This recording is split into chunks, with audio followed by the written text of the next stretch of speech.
quickly review the 7 steps that we've talked about before. Step number 1 we talked about is to save $1,000 for a baby emergency fund. And we've talked of that the last couple of weeks, and the purpose of that, the intent, and again, I stress that it is a baby emergency fund in that it's not a fully funded emergency fund. This is just a starter fund. You may remember as a child, you may have started like a starter savings account, and it may have had $10 or $15 in it, and just to start off to begin the process. And this was not the full account, but this was just to get you going. The purpose, similar to the baby emergency fund, is just to get us going, and with the determination that we've already made, of course, that we're not going further into debt. We're not going to borrow anymore. We're not going to put it on cards, charge, go into debt. We are seeking now to live a different life, a different pathway that we are sojourning on. But the first step to it, though, is putting aside a baby emergency fund. And the one caveat there is the steps that we talk about are steps that assume that we're not delinquent or not behind on any bills. Okay, so meaning delinquent, if the light bill is behind, I need to get the light bill caught up first before I go into this baby emergency fund. If the car is about to be repossessed, then I need to go into getting the car caught up before going into this baby emergency fund. And so sometimes it may be a situation that we look at drastic measures as to maybe the car's, it costs too much beyond what I can afford. So maybe I have to sell the car and downsize into something else. Maybe I'm in a house that I can't afford. Maybe I have to sell the house, downsize into something else.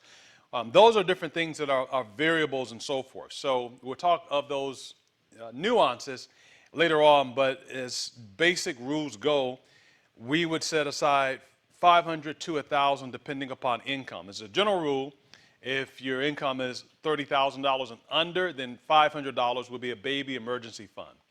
If it's north of $30,000, then $1,000 would be a beginning baby emergency fund. So I want to have that set aside with the purpose of handling any unexpected expenses that come up as emergencies first. And so I don't go back, into debt further, but I can keep my momentum. Step 2. We identified was to pay off all debts except the house using the debt snowball. And we talked about the debt snowball versus the avalanche. And who remembers the difference between the avalanche versus the debt snowball? All right. You want to tell, and who, I would say I will call out and ask someone, but I won't do that. So the avalanche was you paid off, we set up our debts based upon interest rate. And with the avalanche, it was whoever we're paying the most, whoever is charging the highest interest gets paid first. So in a quick example, let's assume we have 2 debts. One is $1,000, the other one is $2,500. The one that's $2,500 is a 5% interest rate, and the one that is $1,000 is a 10% interest rate. In the avalanche, then I pay off the one with the 10% interest rate because the 10% interest is higher. But let's concede and acknowledge that this is not a math problem. If debt were a math problem, we wouldn't have it to begin with, right? Because who would want to go 20% over, 30% that I have to pay back? We wouldn't deal with it. We wouldn't touch it with a 10-foot pole. So it's not a math problem. It is really just changing the attitude of the heart, changing our psychology, the way that we process and we move around. So we're not using the avalanche, we're using the snowball. So in the case of the snowball, we're using the smallest size debt first. In that case, then would it be the $1,000 that we're trying to pay off first, and then we'll move to the $2,000. So we'll work through the baby steps in the debt snowball, and we identify that we list all of our debts, identifying the smallest sum owed to the largest sum owed, and in working the avalanche, or rather the debt snowball, then we pay minimum payments on the debts that are not under the attack of our efforts. So we have the first debt, and we're paying minimum payments on everything else, because if we don't pay minimum payments, then those get delinquent, right? So we have to keep those current. We're paying minimum payments, but we're directing every dollar that we can muster at that first one. And then once we get that one paid off, we're still paying minimum payments, but we move to the second debt. And now I'm paying minimum payments on debts 3 through 10, and I'm throwing everything I can at debt number 2. And then once debt number 2 is paid off, I take that money that I was paying for debt 1, plus the money that was being paid for debt 2, and now I'm applying it to debt 3. Okay, and so you can see the pile is going to get bigger and bigger. I'm building up the momentum as I go to each one. Those folks who follow these steps and plans and paying off all these debts, smallest to largest, typically it takes like 12 to 16 months. Now, again, that's the information that is there for those who follow the baby steps, as Dave Ramsey shares, about 12 to 16 months to go through it. So it's not going to be next week I'm debt free. It won't be 2 months from now I'm debt free. It's not going to be 3 or 4 months from now that I'm debt free. The average is going to be about 12 to 16 months. Some hard work, rolling up the sleeves and getting into it, paying it, and sticking to the plan that I'm able to turn things around. So it's not the short-term fix. It's a long-term haul that we're in for. So we're going into it knowing, hey, buckle up, it's going to be a minute. But it's not forever, okay? So that's the good news. There's light at the end of the tunnel, and it's not an oncoming train. There's hope that is out there. Step 3, we found then that we'll come back to saving for a fully funded emergency fund, which is 3 to 6 months of expenses, not income. Okay, and the difference between it is not 3 to 6 months of your income, but 3 to 6 months of expenses. What do I spend this on? What are my monthly expenses? And so that's baby step number 3. And then that would be a fully funded emergency fund, which will equate for most people anywhere from $10,000 to maybe $25,000. Now that'd be like a fully funded emergency fund, so that I have 3 months to 6 months of money available, capital, should I have a situation such that needs me to depend on. Step 4. Which we'll talk about today. Investing 15% of your household income into retirement. Because guess what? You are going to retire. It's just a matter of when. Where no one is really going to work until the day they die. Long gone are those days. So at some point or another, you're going to say, hey, I've had enough. I don't want to be around these people anymore. I want to be able to enjoy my life. I want to spend time with the grandkids. I want to be with the great-grandkids. I want to travel. I want to see some different places on the earth, whatever. There's going to be a desire for that. And in order to be able to do that, then we have to have a plan in place to be able to do that. A plan without a goal is simply a dream. A plan without steps is simply a dream. It has to have some steps. Well, what is my action plan to be able to get there? So we'll talk about that step today. Step 5. Well, we've talked about saving for your children's college fund. So the kiddos need to go off to school. What's that going to look like? How's it going to look? So do we want them to go out and to borrow? Well, no, not if we've been through it and we've been through the sledgehammer and realized the problems that are there. So we want to give them the resources if we can. And I know that it's a divisive topic, because there's some people who feel if you want to go to college, that's your responsibility, not mine. And some parents feel like that, and that's totally fine. There's some parents that feel like if you want to go to college, I will help pay for it, or I will pay for it all. That's their prerogative, that's fine. But however it's done, then we want to look at saving so that it is not incurring debt. Number 6, we'll talk about paying off your home early, was the 6th step. And of course, if you can imagine then going through those things, and then you come down to the last one, which is building wealth, giving, and saving. 2 things I want to reemphasize quickly. The number 1, debt is not a sin. So again, we talked about that last time. Debt is not a sin. It's not a sin to be in debt.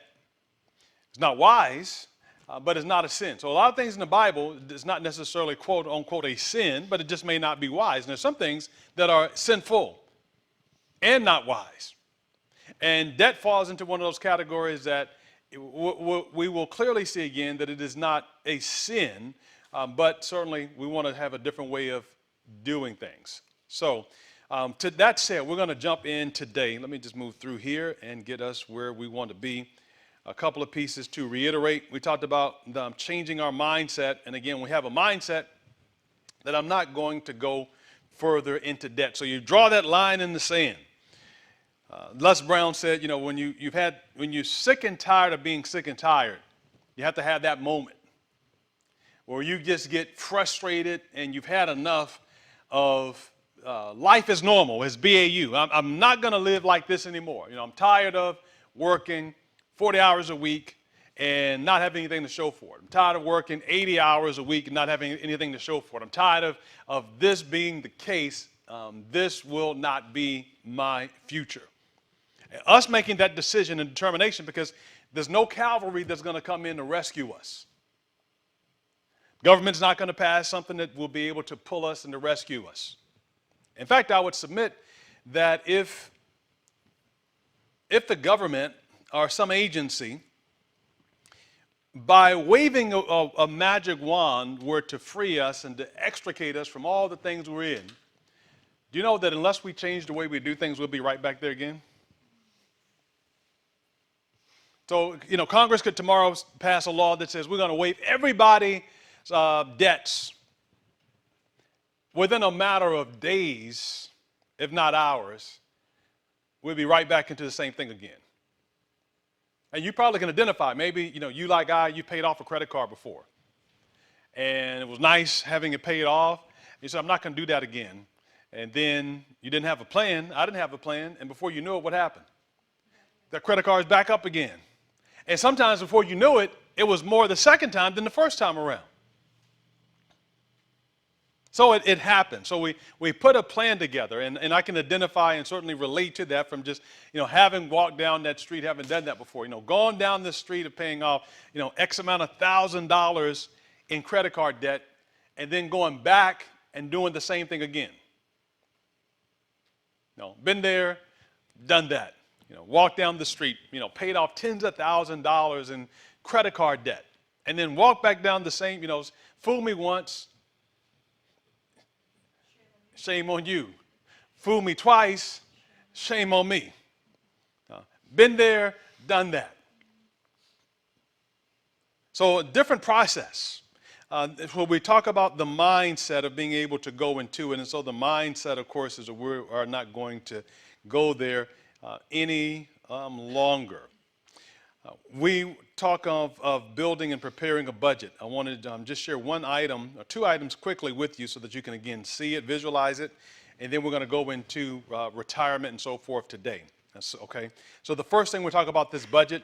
Last week, I talked about it was zero-based, and I want to emphasize that zero-based means what it looks like. And zero-based budget means that once you put how much you spend, it equals out to how much came in. That's a zero-based budget. So that when you do it, you start off with, say, hey, my monthly budget is $10,000. Well, when to zero-base it, the expenses have to be $10,000.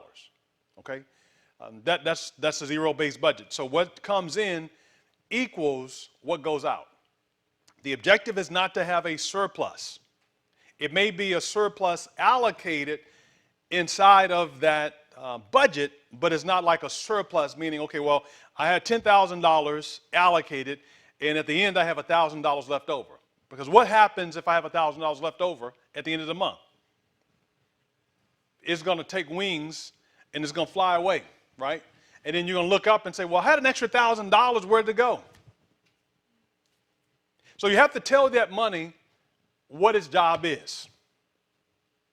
So meaning I get to the bottom, I have $1,000, then I have to come back and rework the budget until that $1,000 is absorbed. And so maybe I rework it, and now I have an extra of $500. That is not zero base.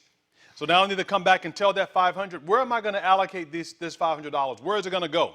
And then I come in and I assign some for this, some for that. And I come back and I look at the outgo when the outgo says $25. Am I done? No. I have to take care of what? Last $25.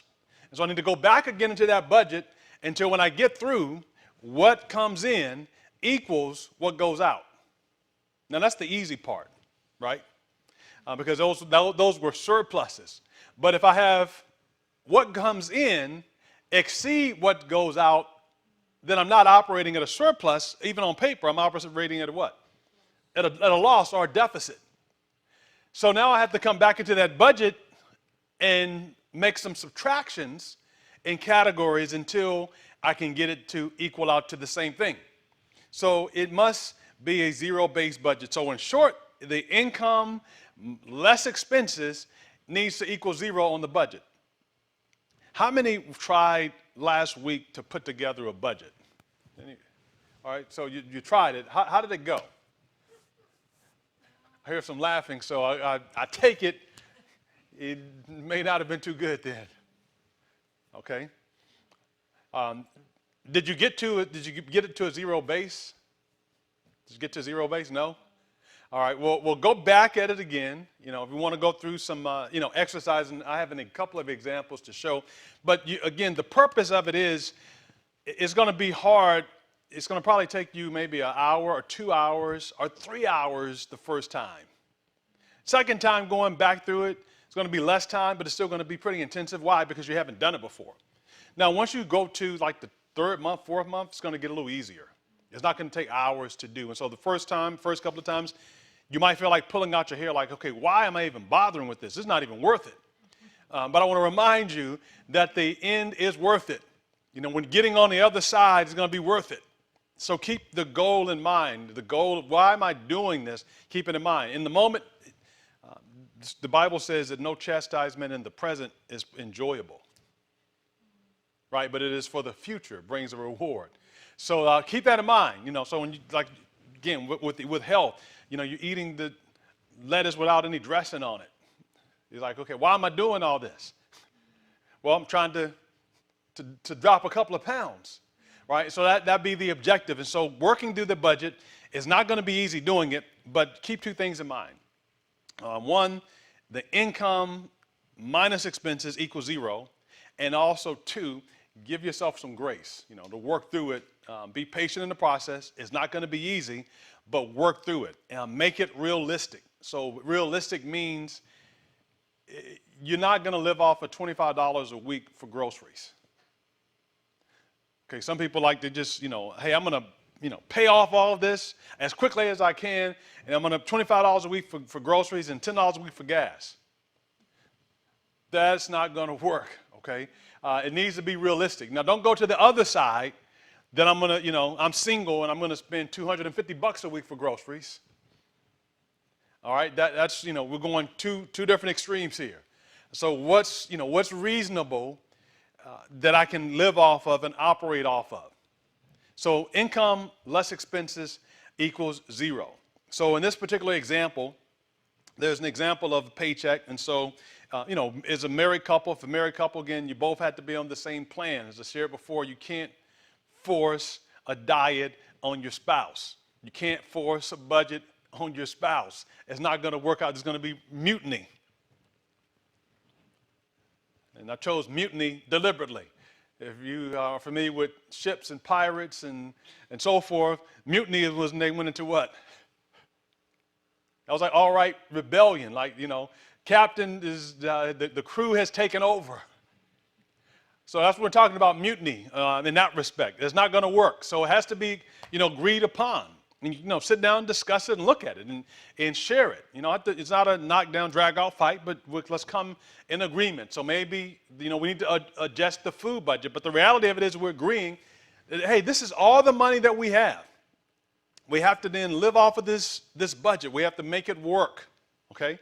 Even with kids are able to understand, hey, this is what we have for food. This is what we have for this particular endeavor and so forth. We have to make it work. So in this particular example, you have two paychecks coming in, one at $2,200, one at $2,200, and a side hustle, whether it's like an Uber, a Lyft, DoorDash, et cetera.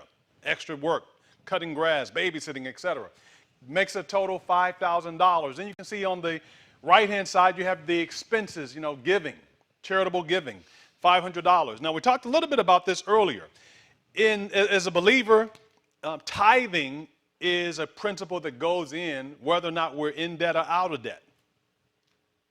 Okay, so God requires and he calls for the tithe. It's 10% of our income is what he calls for.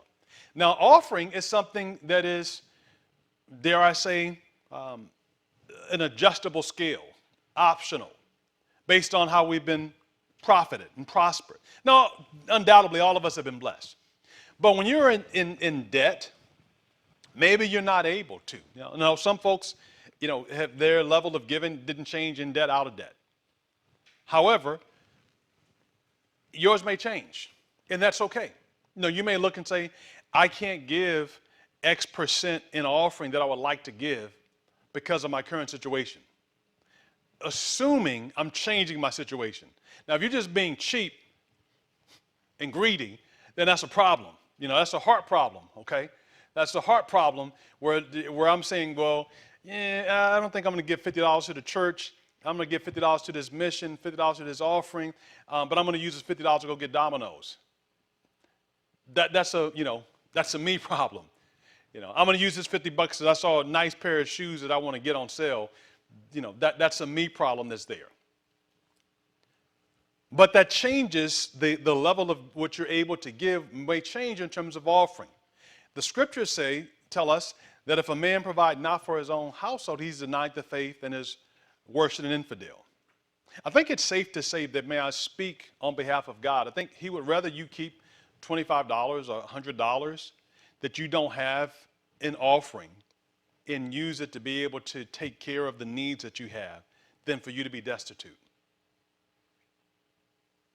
I want to say it again. If you're trying to work a plan and you're seeking to get your financial house in order and you're not able to give as you would like an offering, God understands that. No, it is not a sin. It is not a lack of faith. It is not a denial of faith. It is not removing yourself from your religion or anything of that nature. You say, hey, I'm on a plan and I've overextended myself. I can't pay. I would like to give $500 in offering, but I don't have it. I have $100. I have $50. Now, I know that's not, again, popular, and churches would like to hear that and so forth, but, it's not about popularity. It's about, okay, what does the scriptures and common sense teach and dictate? Tithe, again, is a different matter. Tithe, God said, this is mine, whether you have a $1,000 surplus or running $1 million short, and God isn't living off the tithe. So it's not like, okay, well, a large amount of tithe comes in, he's, steak. A small amount comes in as beans. No, that's not that parameter that's there. The whole concept of giving is really more about us than for him. But that said, though, again, offering, I'm able to do so. And you have to, only you can determine what's prompting you, what's motivating you. If I'm not changing my habits in other places, but I'm, quote, cutting out the ability to be able to give for offering, then I have to ask myself what's going on here. Okay? I have to ask myself what's happening here. But if I'm making cuts all across and working to be able to get something taken care of, do that. Then you can see item 2, I have food listed at $650, utilities at $200, housing $1,250, transportation $300. I want to talk again about the 4 walls. You always want to make sure that your housing is taken care of. You have a house to be in. You want to make sure you have transportation. You have transportation. You also want to make sure you have utilities. And when I say transportation, let me just qualify. Transportation, it doesn't mean the newest and the latest and the greatest thing. Okay, I'm talking basic transportation. Okay, and you may scale it back. As a general rule, you don't want vehicles or all your vehicles or anything that has an engine in it to be more than half of your annual income. Okay, so if you make $50,000 a year, then the most you want to spend for automobiles are Sea-Doos, boats, ATVs, motorcycles. The most you would spend if you have $50,000 is $25,000. Okay, so if you say I make $50,000 and I'm driving a $45,000 car, then you bought too much car. You can't afford it. And the reason being is because those things with engines in them, they do something that economists call, they depreciate. It's a depreciating asset. The only time in recent history that items have not depreciated, such as cars, have been during the pandemic. And that's because new cars weren't being made. And so if you had a car that you were trying to sell during the pandemic, people were paying more money for used cars because there were no new cars to buy. And they were hard to get. So if you had a used car and you were willing to sell it, then you might be able to get more than what was normal. So maybe it was listed KBB at 10,000, but you could sell it for 15 because there were no new cars. But now as production has increased, then that's going to come back more in line. But as a general rule, you don't want to have more than 50% of your household income going towards cars, boats, Sea-Doos, and so forth. Anything that has a motor in it, because those are depreciating assets. You want your assets to be things that go up in value over time, not go down in value. And when you buy a car, typically when you buy a new car, by the time you drive it out the parking lot, you've lost like 20% of the value. It does not hold. So you can take a $100,000 car, and the moment you drive it off the parking lot, you've lost 20% of the value. Not over a year, but it's used, okay? Then we have housing, transportation, insurance, etc. You can see here in this analogy, again, the total comes to $5,000, and the total here comes to $5,000. Hence, I have a zero-based budget. Does that make sense? Again, if I have anything left, whether it's $5 or $500, it's not zero-based. Zero-based means just what the name implies. There's going to be $0 here. Zero-based budget.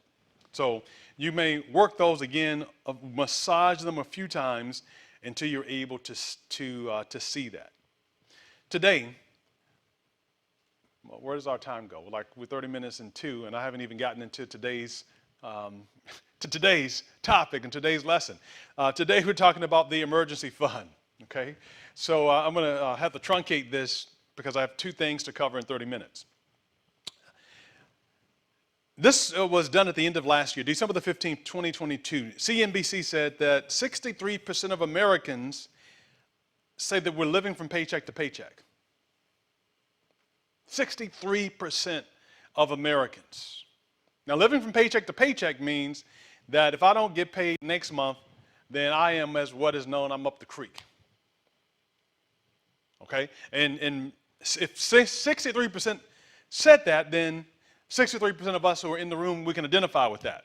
Like, okay, yeah, I can relate to that because if I don't get paid, there's nothing that's in savings to be able to float me. That's the idea. That's what it means, paycheck to paycheck. Okay? I'm not talking about can I borrow on a credit card. That's not the idea. It is simply saying, if I don't have the money coming in on this paycheck, how will I be able to survive? Further, in November, as I mentioned, 63% of Americans said they were living from paycheck to paycheck, and that was up from 60% the previous month, and the 64% number was a historic high that was in March of last year. Now, keep in mind that last year we went through inflation, a high period of inflation, one of the highest periods that we've had in 40 years. And I've talked about inflation before.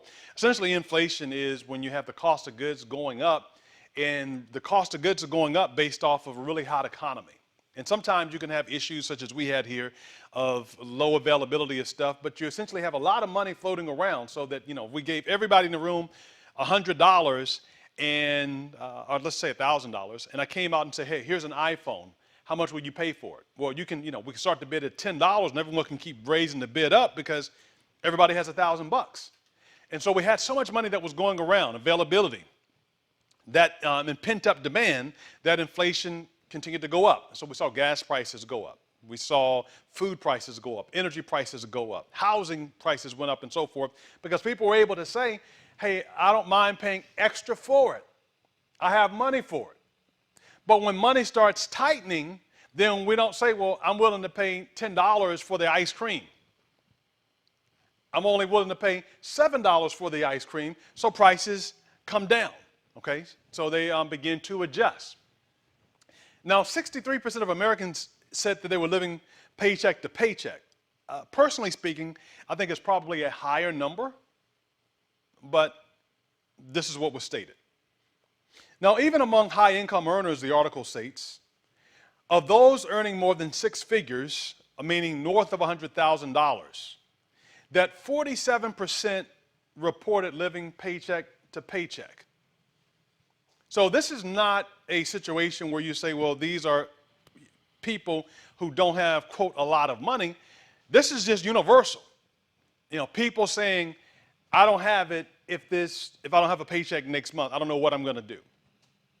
So of those who earn north of $100,000, 47% said I'm living paycheck to paycheck. Now you might say, I don't earn $100,000. I would love to get $100,000. Well, what does this teach us? It teaches us that just because you have money doesn't mean that you're doing better. And back again to that principle, he that is faithful in that which is least is faithful also in that which is in much. And he that is faithful in that which is least is faithful also in that which is much. Well, if we can take care of what we have, then if we get more, we are able to take care of that. We can manage that too. Okay? If we take our current situation, whatever it is, and we have more money in it, if we don't have the muscle to be able to lift the weights, then we're going to get the same thing. We're just going to go through. It's going to fly through. You consider professional athletes, movie stars, and so forth. Regardless of the sport played, we know that there's a short time period that the athlete is able to play. But we also know that by the time most of their careers are over, most of them are broke. Easy come, easy go. They thought, hey, this is going to be the gravy train forever. And money comes in and money goes out. So we learn then we have to change our process. So if 63% of Americans are saying, hey, I'm living paycheck to paycheck, then that means we have to stop it. Now, again, maybe we're in that boat, maybe we aren't in that boat, but what are we able to do? So we're talking about, again, the first steps were getting on that baby step, the emergency fund. Then working to be able to pay off our debts from the smallest one to the largest one, excluding the house. Today, we're looking at this fully funded emergency fund. And emergency fund, again, I want to stipulate, an emergency is really something that is unexpected. Needing a new phone is not an emergency. Needing a new computer is not an emergency. An outfit went on sale at the department store and is 70% off. That is not an emergency. Those are great savings, but they're not emergencies, right? The TV went out. I need a new TV. That's an emergency. No, that's an inconvenience. An emergency really, something that is major, okay? And a major catastrophe took place, that I'm unable otherwise to be able to deal with. So these are emergencies. And so 3 to 6 months of expenses is like this next step in saving that down. And again, having 3 to 6 months of expenses, the purpose of it is for those things which I cannot foresee. So an example of that would be maybe I get laid off my job. Maybe I get fired from my job. So you think of it. Sometimes we put up with things because we don't have a better option. Have you ever taken a job that you didn't want, but you had to make ends meet?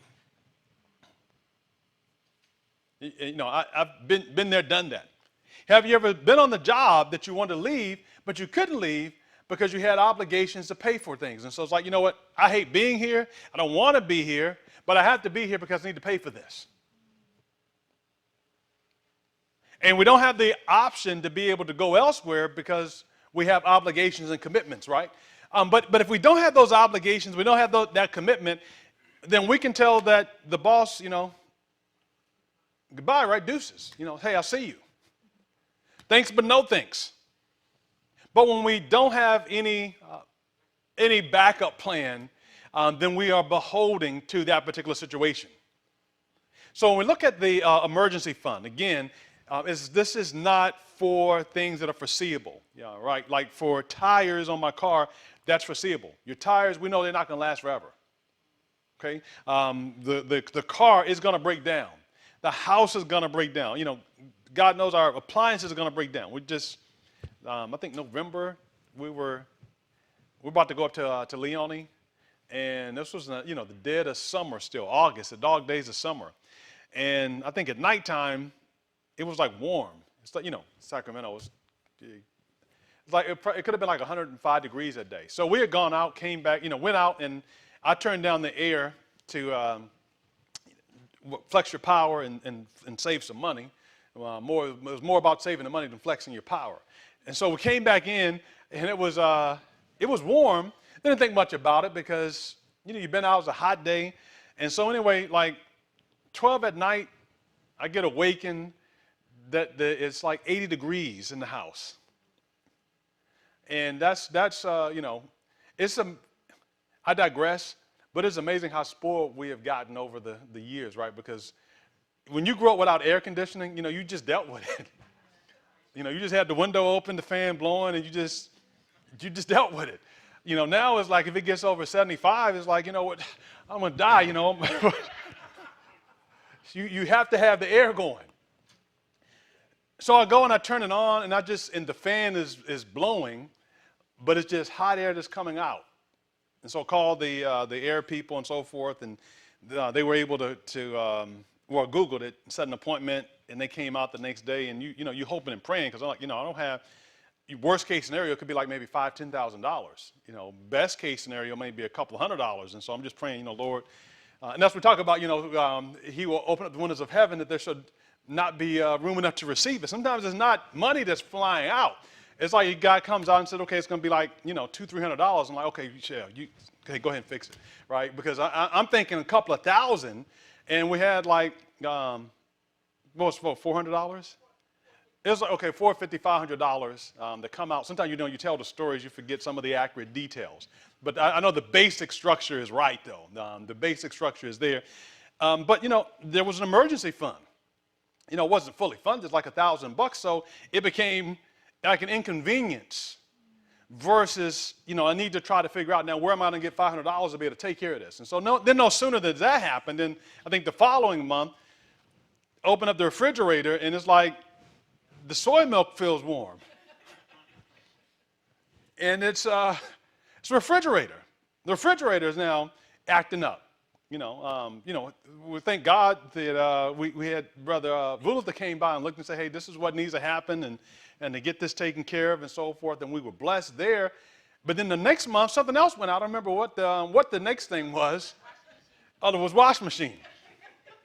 It's like one thing after another after another. Some people say when it rains, it pours. And it's like, one event after the next, and so, you're trying to rebound, to bounce back and so forth.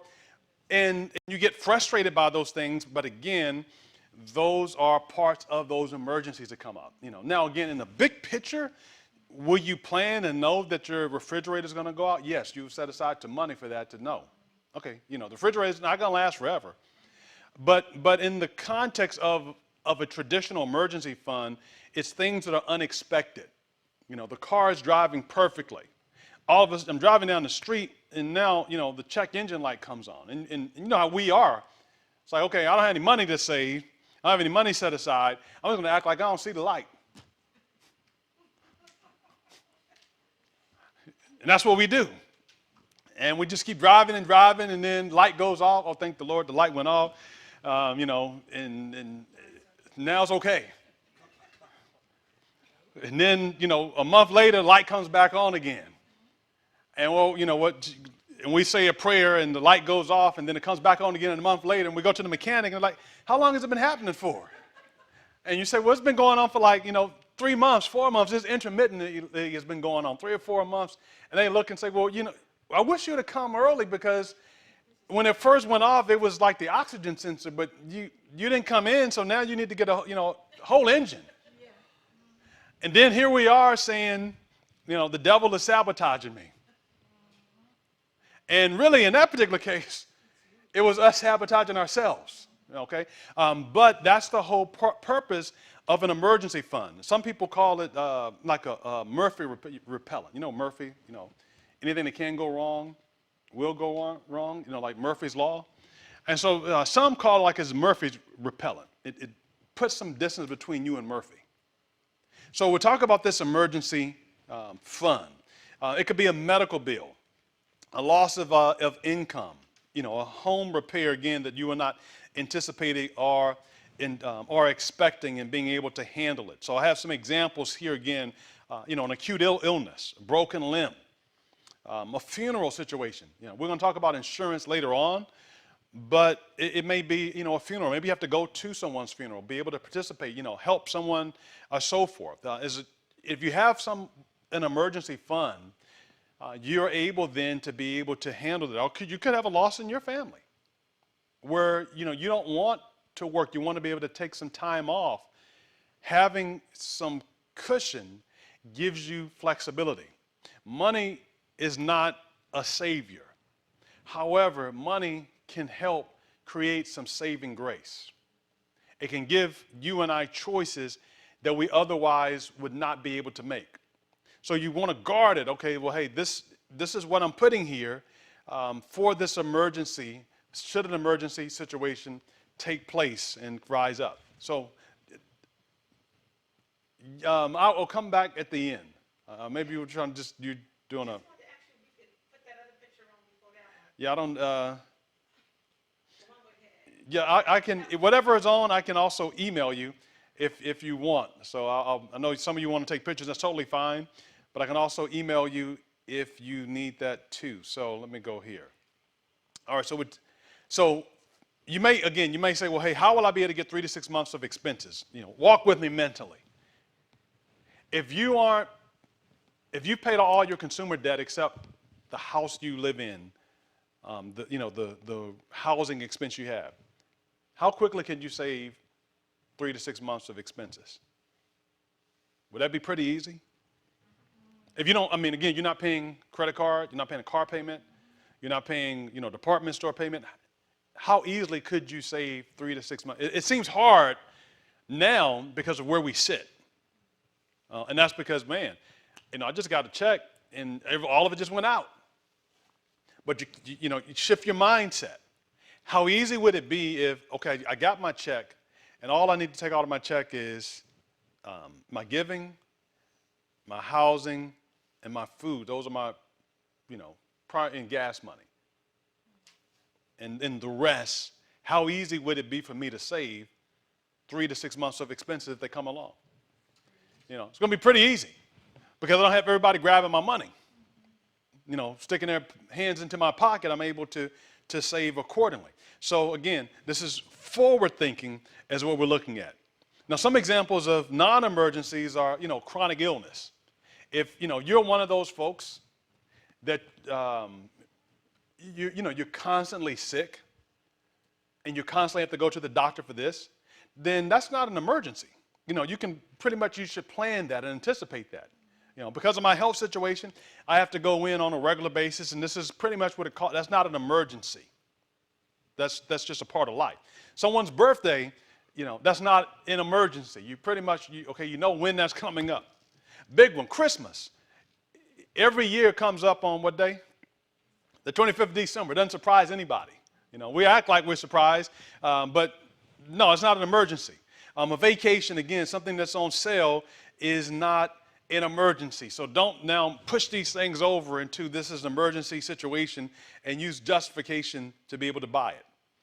So look at the 3 to 6 months of expenses, considering what the wise man said in Proverbs 21 and verse 20. He says that there is treasure to be desired and oil in the dwelling of who? Of the wise. Treasure to be desired and oil in the dwelling of the wise. But a foolish man does what? You're one of those type of people that every penny you get, you find a way to spend it. I remember when I was around probably 6 or 7 years old, I'd opened up a savings account at South Boston Bank. And my brother had opened up a savings account too, like a little baby savings account. I think it was a Christmas fund or something like that, they called it at the time. And I put in, I don't know, maybe $5, $10 to get it started. And you had, in those days, remember you got your plastic sleeve that you put your card. They gave you like this booklet so you can keep track of your deposits and so forth. Now, you're younger, you don't know what I'm talking about. And the more I tell these stories, I'm like, man, the older I feel. I was talking, we were in San Francisco and I'm walking by and I saw some newspapers on the ground. It was like this thin. I'm like, man, I remember when they were like, a book on the Sunday paper. It was like this thin when I walked by. And there was some other example we were talking about.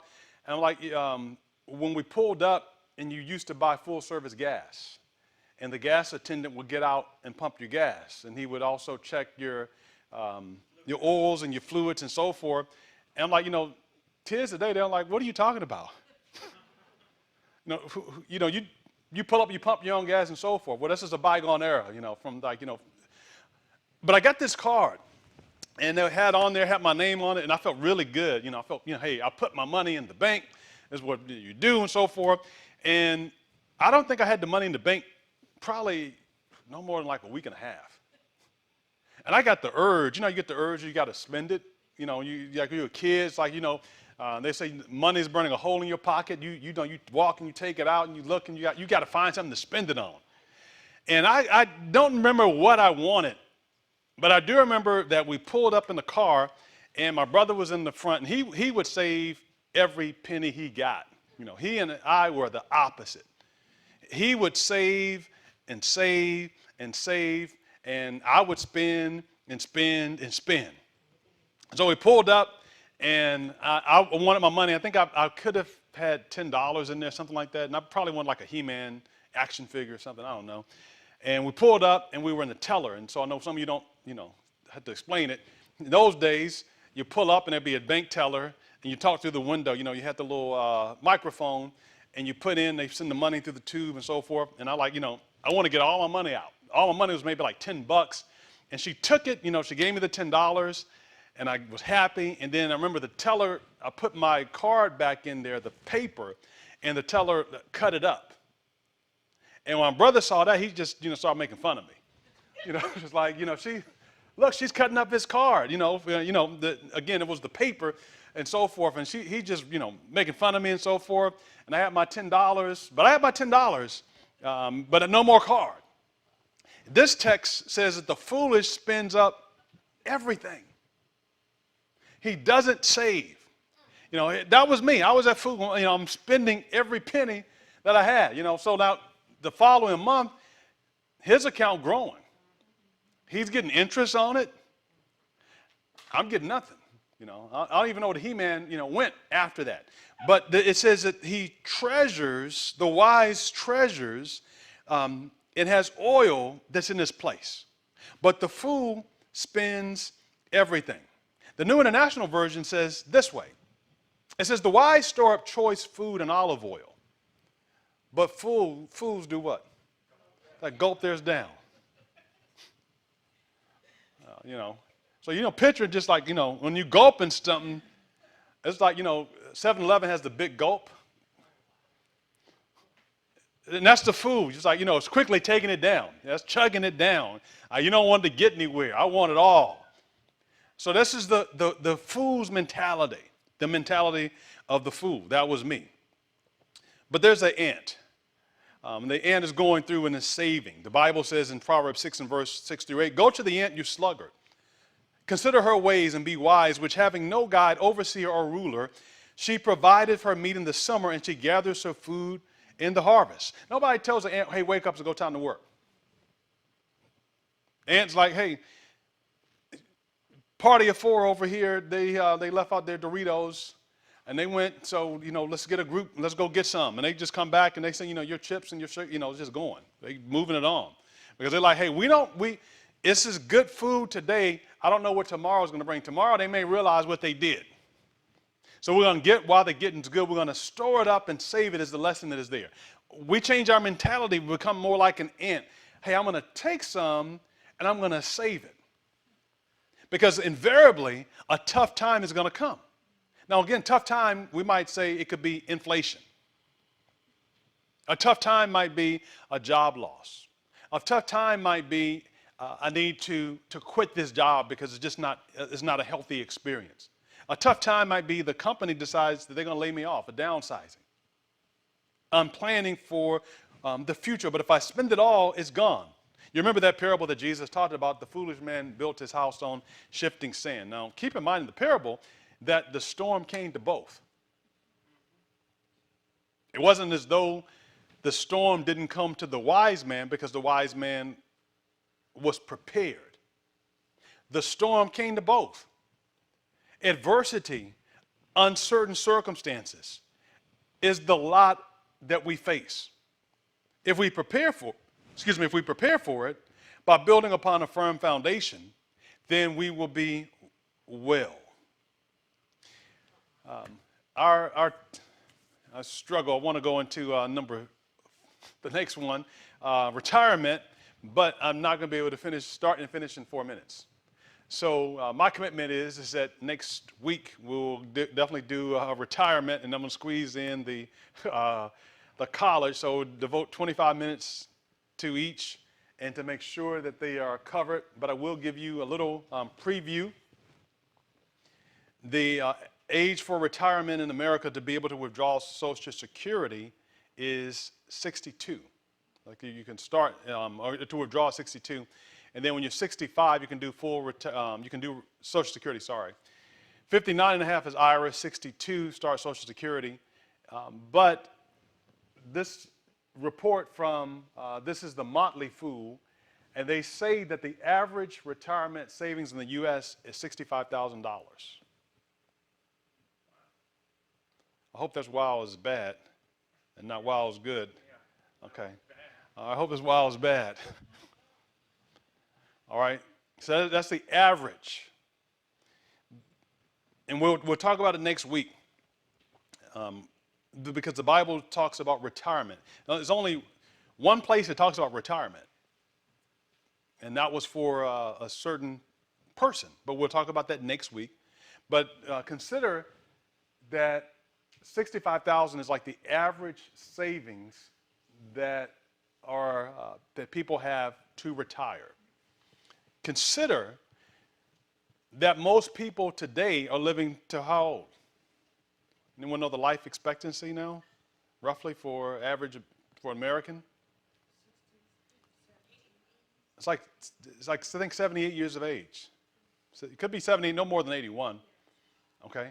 So now you do the math with me. If you're retiring, most people want to retire at 65 or 62.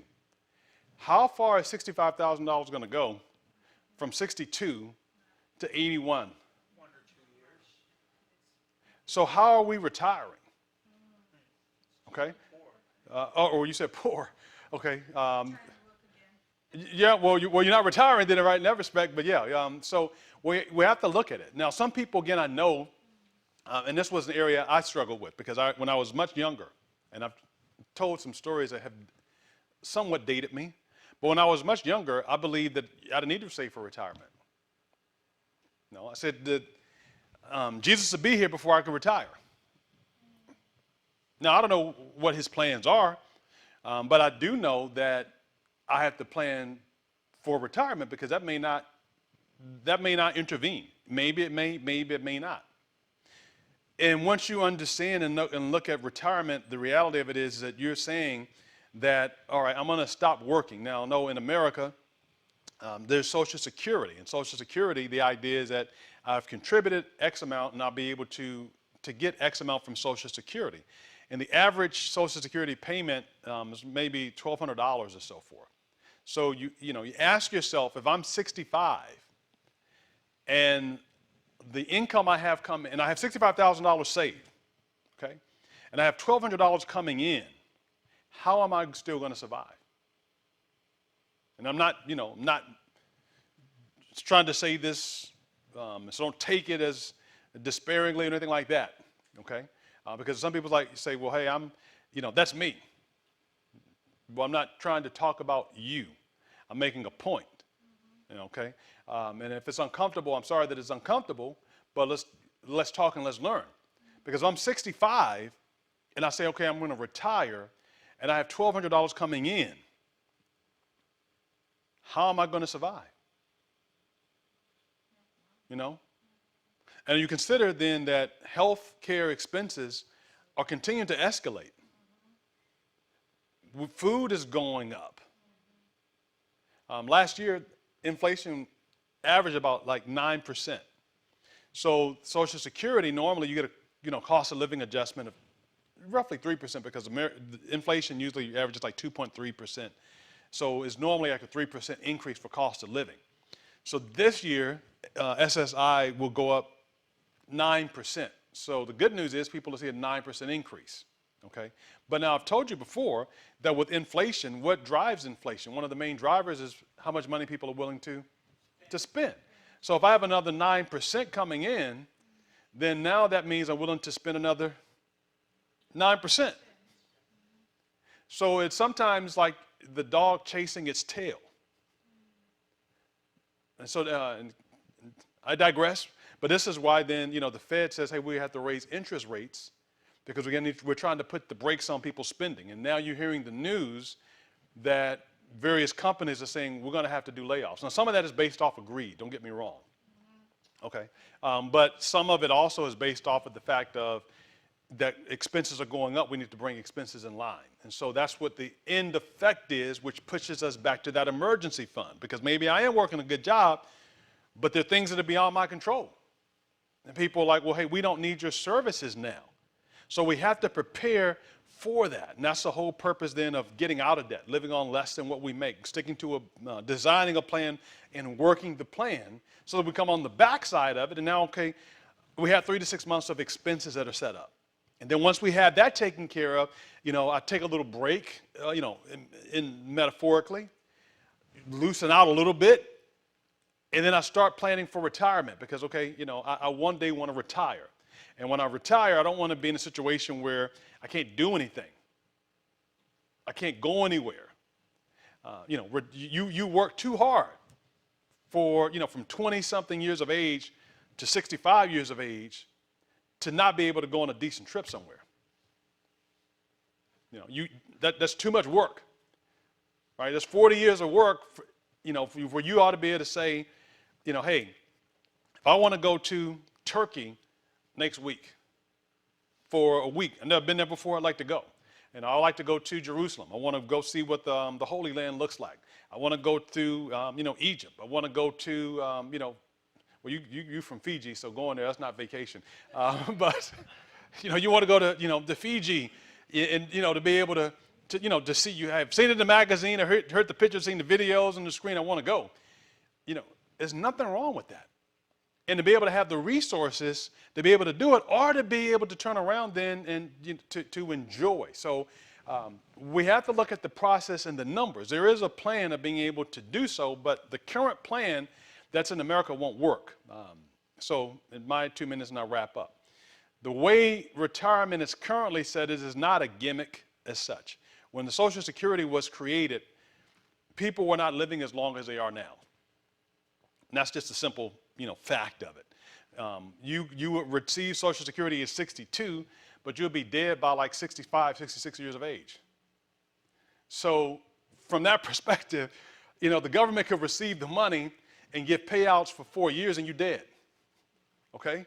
Now, people like 78 years old. My grandmother lived to be like 101 years of age. All right? So you take her and multiply across people, living beyond that. And so some of the insolvency question comes into play. Looking to the government to provide for us in retirement, I want to submit, is not a healthy plan. There's not, take it into your hands. You are in charge. You are in control. What do you want it to look like? Because the only way you're going to be able to have your goal, your dream, is you take it into your hand. If you follow, if the government follows through on their plan, fine. But what if their plan doesn't follow through? And at the same time, now I'll put all my eggs in their basket. What are they going to be able to lay out and so forth?